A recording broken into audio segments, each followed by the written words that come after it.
मां सरस्वती के चरणों में नमन करते हुए आज यहाँ मंच पर विराजमान हम सब के बुजुर्ग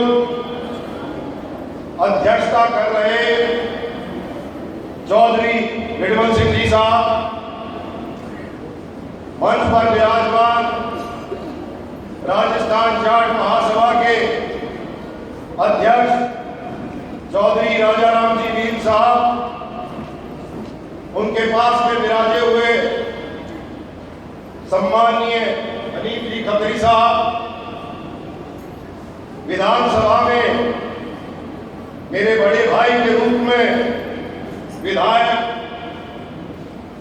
खर्रा साहब,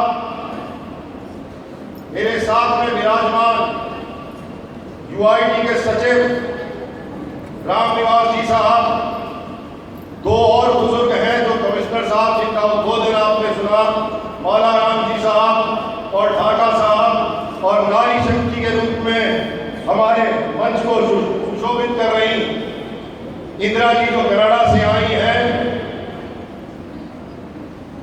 युवा साथी धर्मेंद्र जी अपने विचार रख करके अभी चले गए। मेरे सामने विराजमान है जिन्हें मैं नौजवान के रूप में इस संस्था का करता धरता देखता आया हूं, आदरणीय चैन सिंह जी साहब, रतन जी गोटला साहब, एडवोकेट लक्ष्मण जी सुन्ना साहब, आदरणीय बुजुर्ग सूरजमल जी ठेकेदार साहब, पूर्व विधायक इंसुख जी, रतन जी बिरानिया साहब, जवाहर जी जागड़ साहब, मैं सबको नहीं जानता हूँ, आदरणीय अध्यक्षा संपत जी बाठक, और इस संस्था के प्रिंसिपल साहिबा, जितने भी गुरुजन हैं, माताएं, नौजवान भाइयों और मेरी प्यारी बेटियों को हाथ जोड़ के राम राम।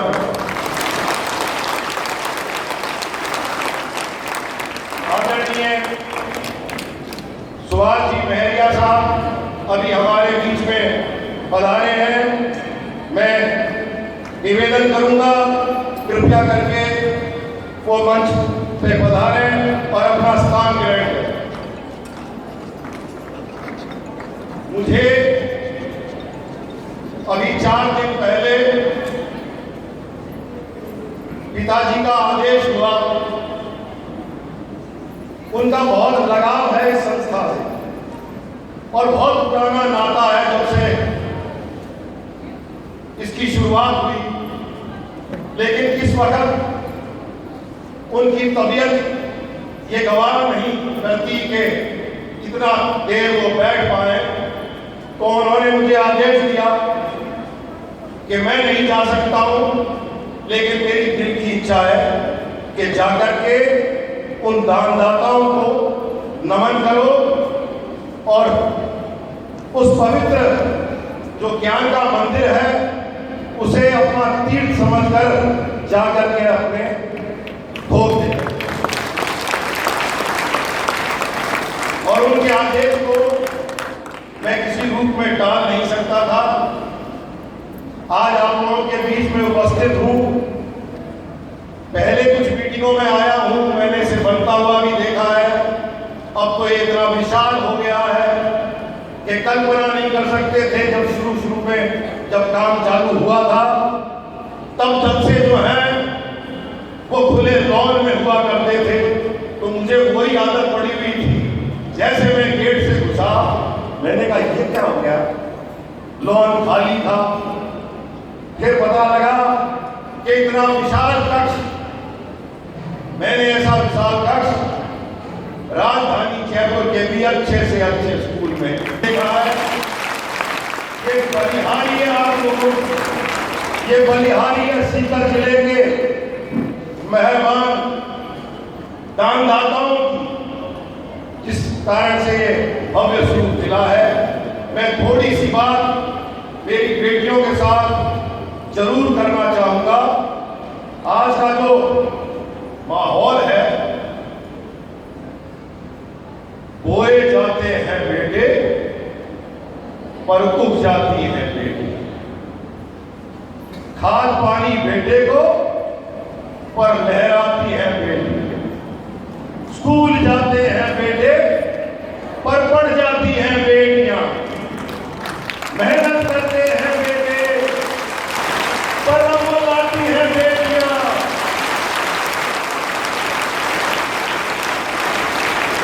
दुख देते हैं बेटे, तो हंसाती हैं बेटियां। नाम करेगा, नाम करे बेटा, पर नाम कमाती हैं बेटियां। जब रुलाते हैं बेटे, तो सहलाती हैं बेटियां। जब छोड़ जाते हैं बेटे, तो काम आती हैं बेटियां। फिर भी आशाएं बेटों से पर पूर्ण करती हैं ये बेटियां। मुझे ये बताइए मेरी बेटियों, कि आज की असलियत हकीकत है या नहीं? यही आज की हकीकत है। इसीलिए बड़ा अफसोस होता है जब 70 साल की आजादी के बाद में इस मुल्क में वो नारा दिया जाता है, बेटी को बचाओ और बेटी को पढ़ाओ। 70 साल की आजादी के बाद ये स्थिति है। ये सूरत हाल बदलने चाहिए। सीकर जैसा आदरणीय जिला, हम बहुत जगह घूमते हैं, बहुत जगह जाते हैं।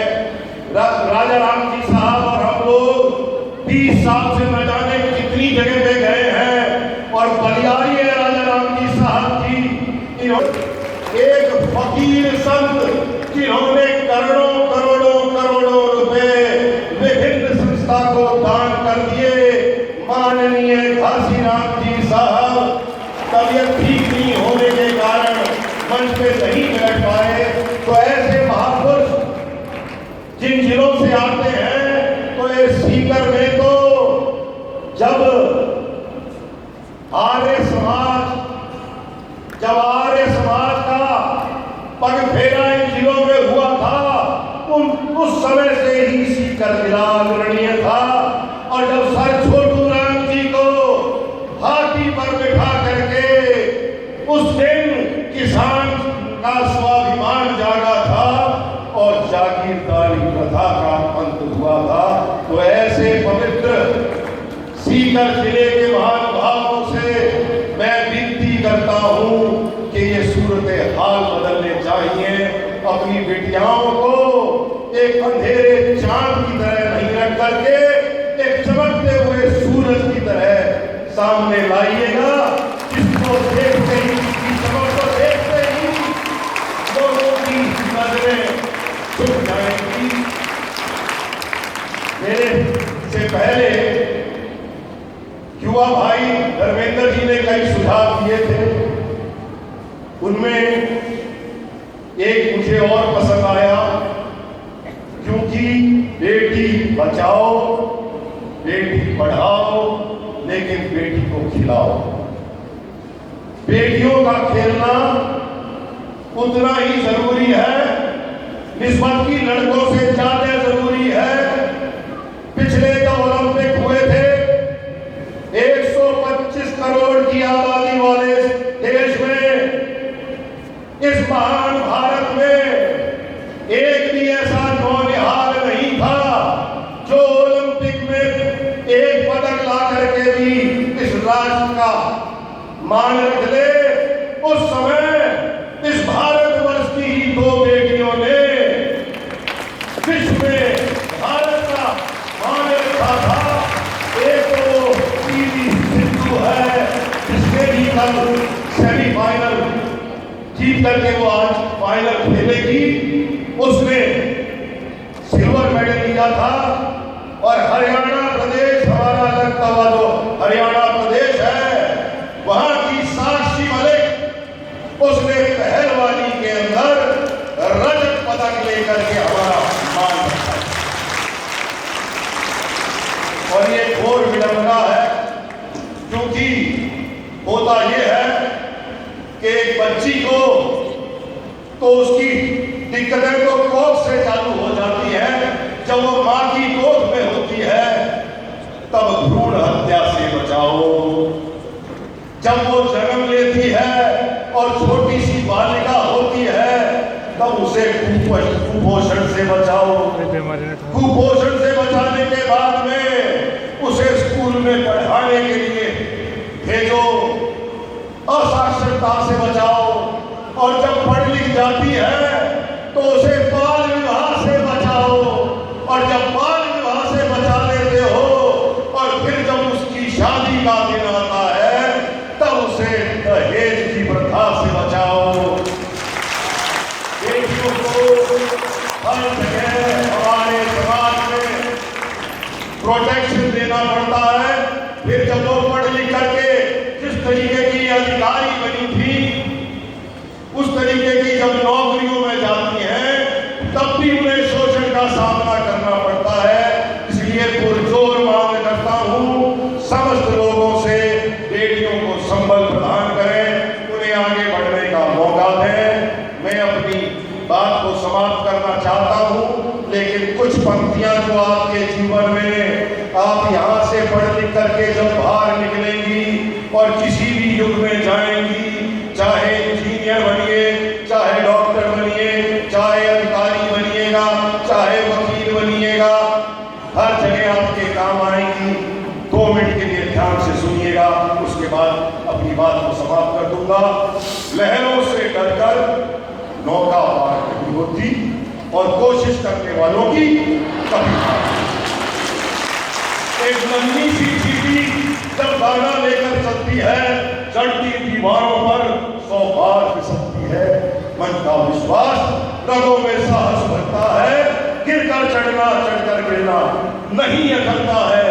आखिर उसकी मेहनत बेकार नहीं होती और कोशिश करने वालों की कभी हार नहीं।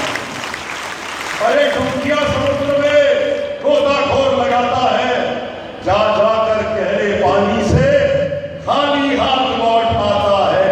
मिलते न सहजी मोती उस गहरे पानी में, और बढ़ता दुगना उत्साह उसी हैरानी से, लेकिन मुट्ठी उसकी खाली हर बार नहीं होती और कोशिश करने वालों की कभी हार नहीं। ये असफलता और सफलता एक चुनौती है। स्वीकार करो, स्वीकार करो। क्या कमी रह गई, सोचो और सुधार करो। जब तक न सफल हो नींद चैन की त्यागो तुम। अरे संघर्षों का मैदान छोड़ मत भागो तुम। कुछ किए बिना ही जय जयकार नहीं होती और कोशिश करने वालों की कभी हार। बहुत बहुत धन्यवाद। स्वामी विवेकानंद जी